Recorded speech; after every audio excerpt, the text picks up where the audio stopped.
Well, welcome to the Leonard Fournette Network and Talkin Tigers. I'm Jim Derry. As hard as it is to believe, Fournette had another Heisman-like performance, just carrying the Tigers to a 44-22 win over Eastern Michigan on Saturday night in Death Valley.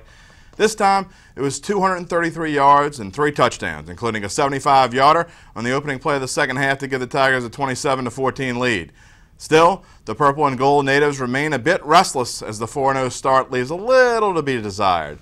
Well, to talk about this and to break in our new Pick 6 segment, let's welcome in LSU beat writer Jerit Roser from Baton Rouge. And Jerit, I'll throw out 6 questions or observations from the weekend, and you'll give me a 30-second response. I know you know Amos Morale, but can you handle it? Yeah, Amos has been kind of like my creepier brother since like '07, and that's usually a compliment, no Amos Morale, so I feel good. All right, well, here we go. First on the list, and probably could be all 6, is the third consecutive 200-yard performance by Mr. Fournette. How many adjectives can we come up for this guy? We're probably running out of them, but at the same time, I think Leonard is almost becoming like a one-name type guy. I think probably a lot of people in Louisiana, you just say Leonard and you know. But he's racking up yards at, I'll go off of your Fournette work thing, he's racking up yards at a Fournetic pace. Oh, there we go. You like that? I do. Let's go to number 2.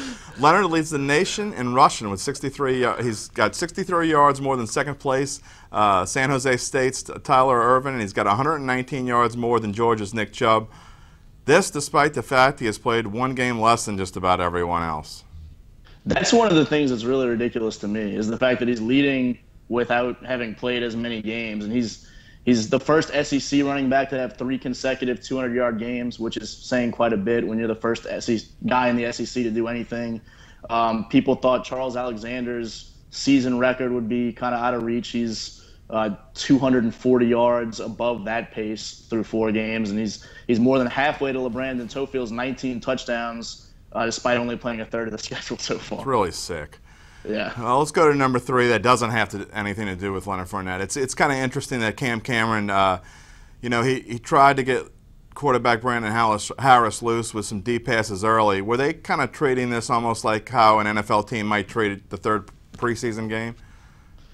Yeah, this was a week that I was kind of looking for to see more of the passing game, to see more of the young guys and whatnot, particularly once that McNeese State game had to be canceled because of all the weather issues. And so I wasn't surprised to see them take a few more shots and whatnot, because they really have to get ready for this next stretch. Obviously South Carolina and Florida and then Western Kentucky, but then November is brutal for them, the schedule. And, we can't even overlook Florida. Look what they did to Ole Miss.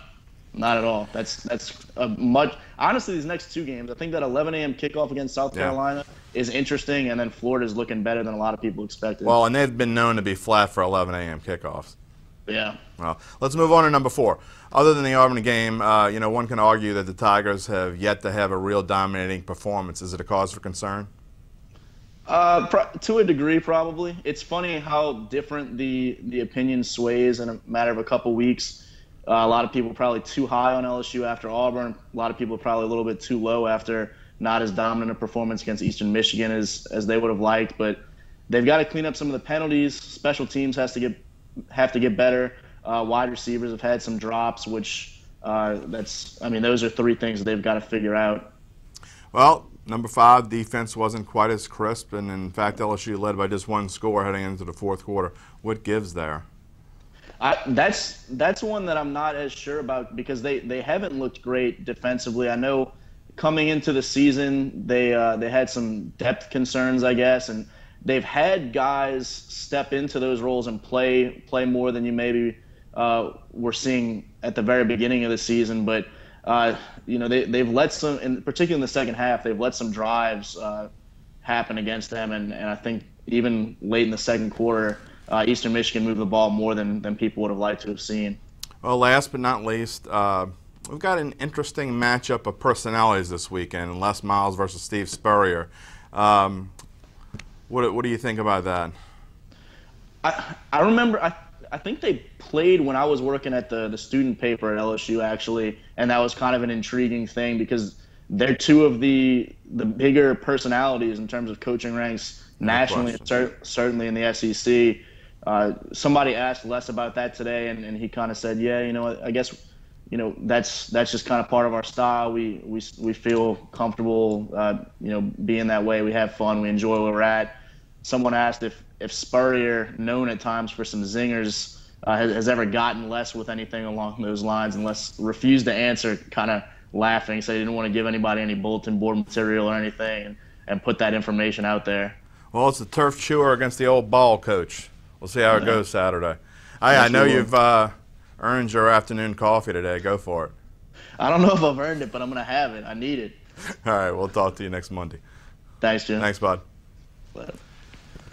Well, for today's extra point, we just can't get enough of number 7, right? Well, let's put some things in perspective on just how impressive this start is.